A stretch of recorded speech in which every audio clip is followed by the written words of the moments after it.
viewers, I welcome you to another exciting edition of your program, The Gallery. My name is Mercy Alexander, and today we're taking you all the way to the Gambia. And our guest today is Engineer Mustapha Njie, the CEO of Taf Africa Homes. Sit back and enjoy the rest of the show.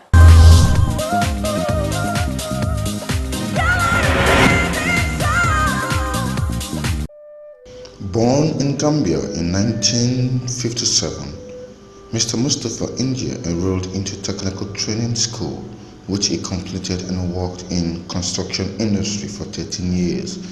Mr. Mustapha is successfully married for 25 years with children. In 1990, he founded his own company called Tag Construction Co. Limited, which in 1997 he changed his company name to Taf Holding Company Limited, which proceeded into international business. In 2012, Mr. Mustapha Njie registered Taf Nigerian Homes Limited in Nigeria and other African countries. Mr. Mustapha has won numerous accolades, both locally and internationally. So, welcome you to the show today. Thank you so much. Thank you. How are you doing? I'm fine, thank you. It's nice meeting you, in Gambia, your own country. I'm so happy meeting you, sir. My pleasure, my pleasure. It's always good to be home. Yeah, that's good. Home as in being born here. Yeah. Nigeria is home. Oh, really? Oh, that's nice. I'm honored. Now, sir, can we meet you? Your name, you? My name is Mustapha Njie. I was born in Gambia. Fast tracking, I'm an entrepreneur. I own Taf Africa Homes with investments in 8 African countries. Wow. Started in the Gambia in 1990 and actively ventured in Nigeria about 6 years ago. Yeah, and we have operations in Nigeria called Taf Nigeria Homes. Now, sir, quickly, let's go back to your biography. How did you start your school? How was it before you got to this position of being a great businessman in the estate industry? Well, I started my working life with a company called BT way back in 1977 as an engineer's assistant. There I rose all the way up to a site engineer. Then I worked with 2 other international companies. Where I rose to a position of assistant general manager. And then in 1990, I started my own business called Taf Construction, building private homes and bidding for construction jobs in the Gambia. And since then we've evolved from construction to real estate and other business interests. Well, that's nice. Now, sir, as a real estate expert, what does it take to have a home in Gambia? In the Gambia, the challenge more is on, there are challenges and there are big opportunities. The challenge more is on mortgages. But what it takes with us is that land is quite affordable. So with us, we offer sites and services. We offer core houses, meaning semi-finished, and then we also offer finished houses. We have about 3 different estates in the Gambia, and you can own a parcel of land as low as $5,000 for a parcel of land. Wow. And then you can go all the way as high as owning a mansion for about $200-something thousand or $200,000. Oh, wow. I'll probably can have a piece of land there. That's nice. So, as a high quality businessman, how have you been able to survive so far? Well, I survive based on the ability to face challenges and mitigate them. I have always gone into areas where there are challenges and where I think that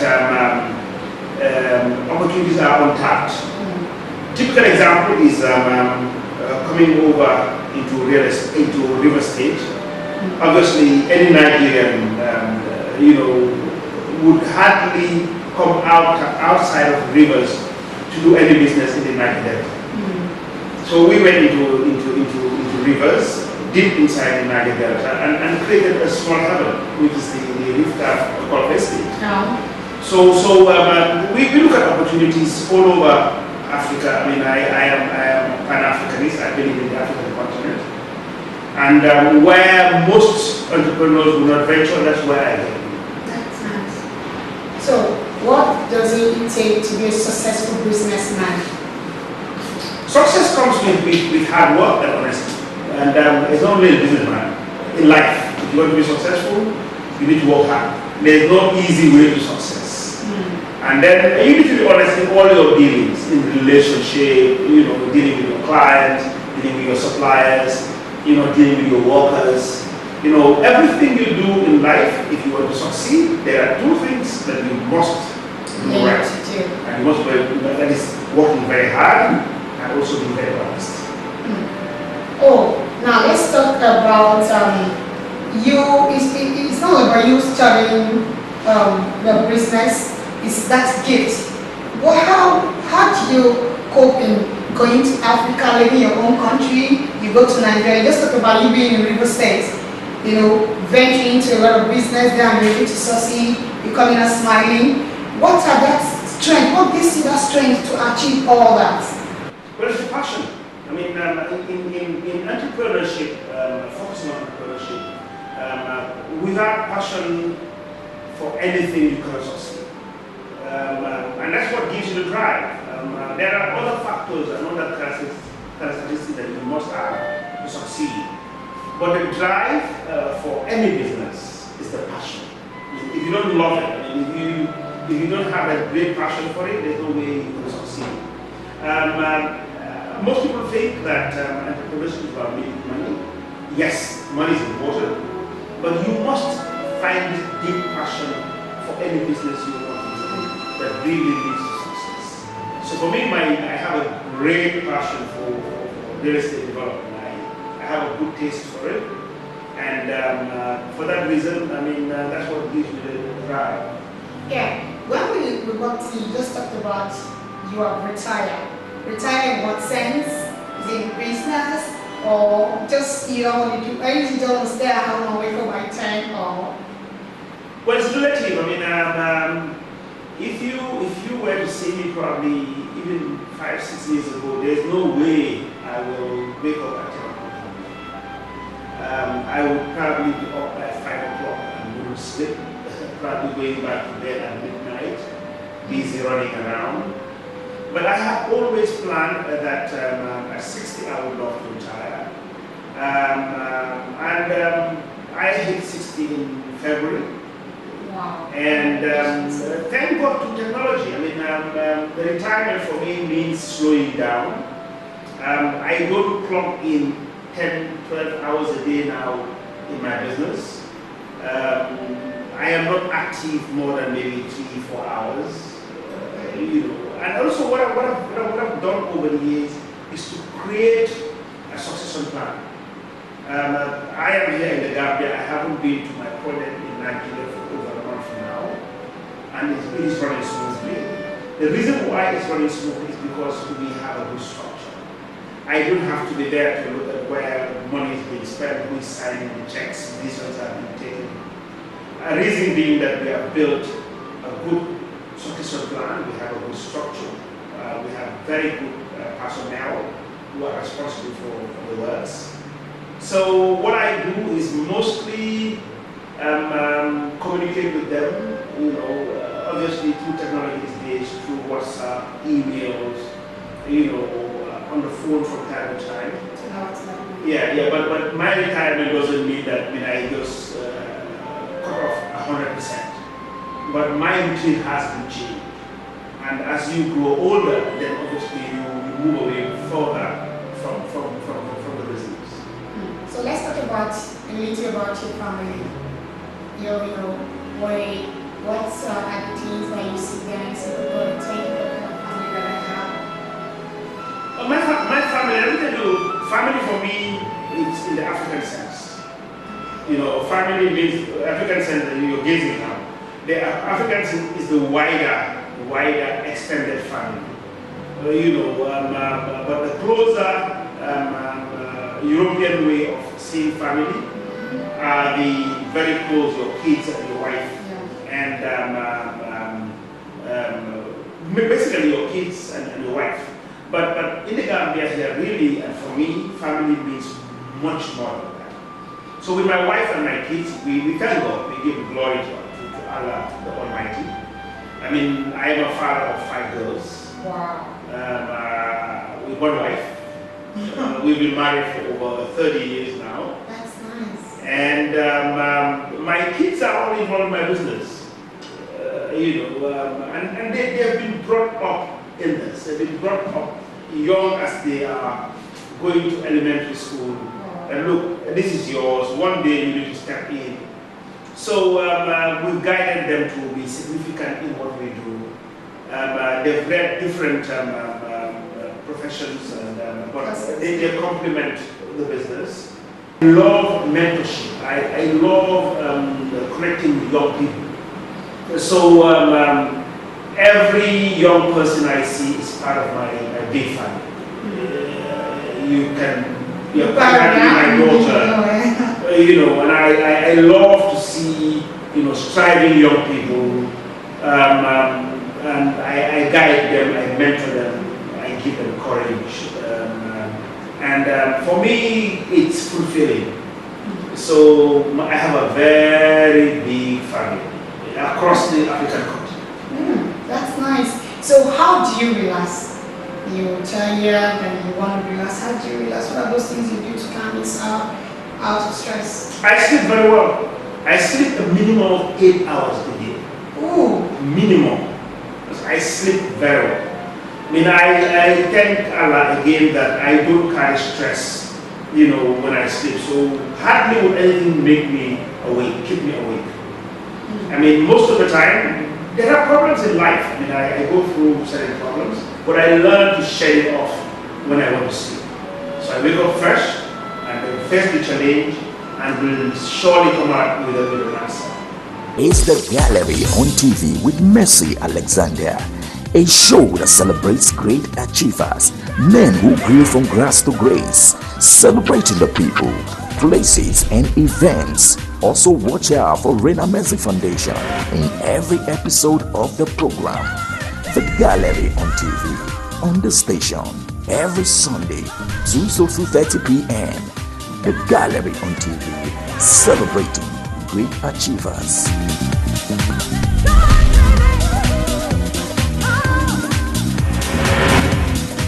Welcome to the Garden City of Nigeria on the arousing summer spectacle, displaying the fascination of perpetual advance. Paved roads, gargantuan structures, and green landscapes in full bloom.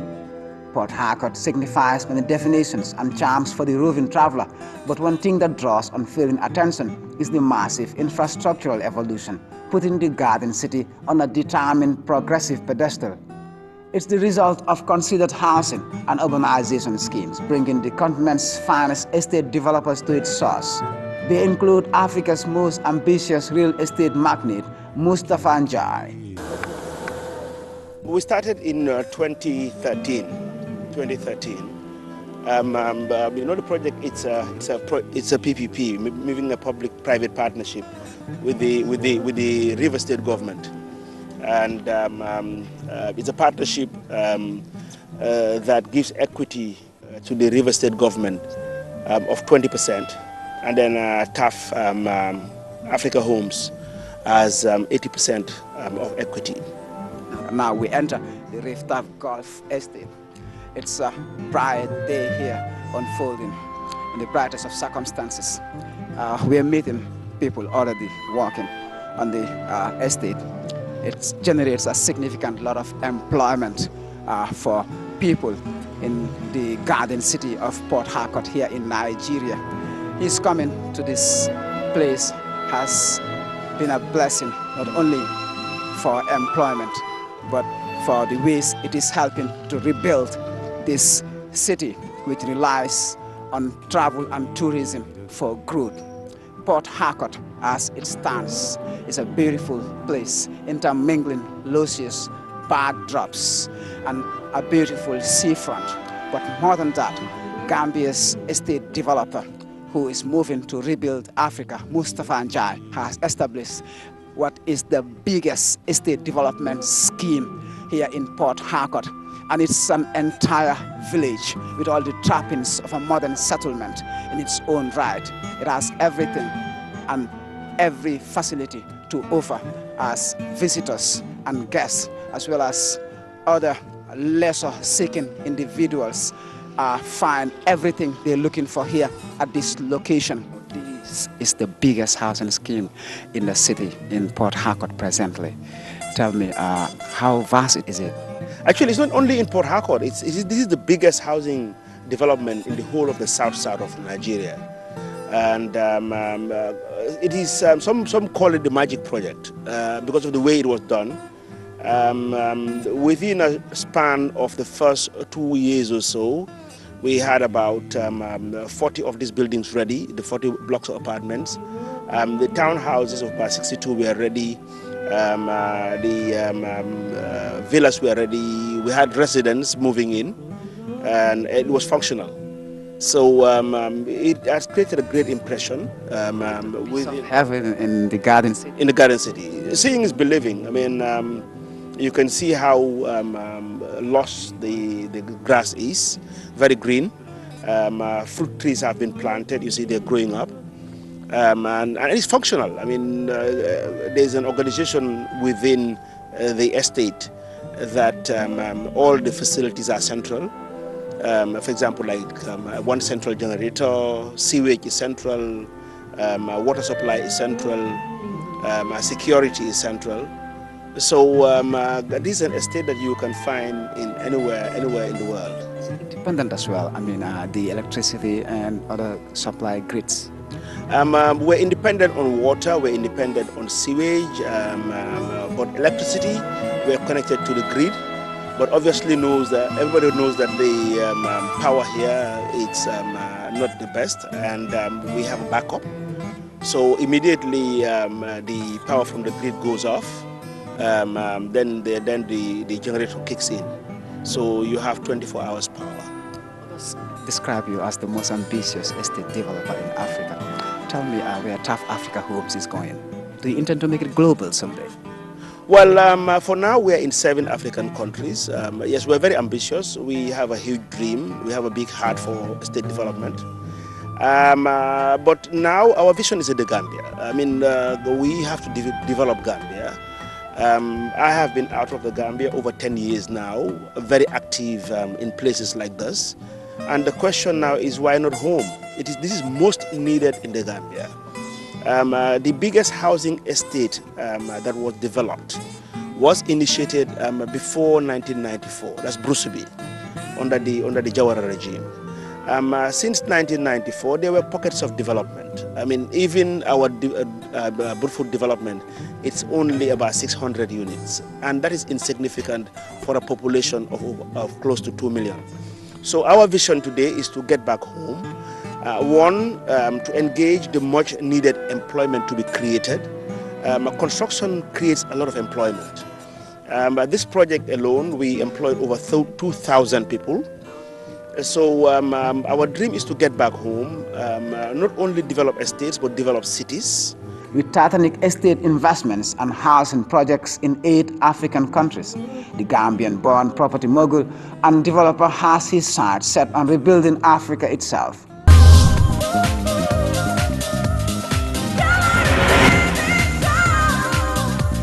It's the Gallery on TV with Mercy Alexander, a show that celebrates great achievers, men who grew from grass to grace, celebrating the people, places and events. Also watch out for Reina Mercy Foundation in every episode of the program. The Gallery on TV, on the station, every Sunday, 2 to 3:30 p.m. The Gallery on TV, celebrating great achievers.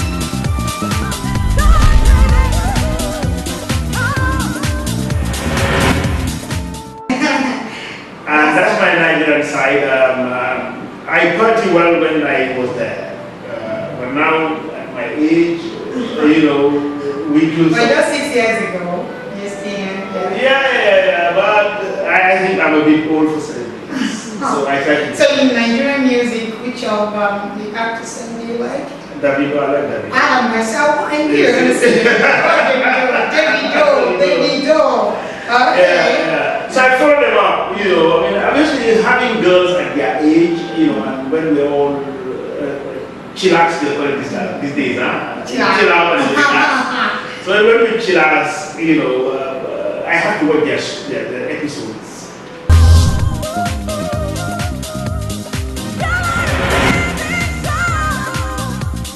Welcome back. I'm sure you have learned one or two things from our guests today, most especially those of you who wants to go into the real estate business. Now we're going to take a break. The Gallery on TV with Mercy Alexander, a show that celebrates great achievers, men who grew from grass to grace, celebrating the people, places and events. Also watch out for Reina Mercy Foundation in every episode of the program. The Gallery on TV, on the station, every Sunday, 2 to 3:30 p.m. The Gallery on TV, celebrating great achievers.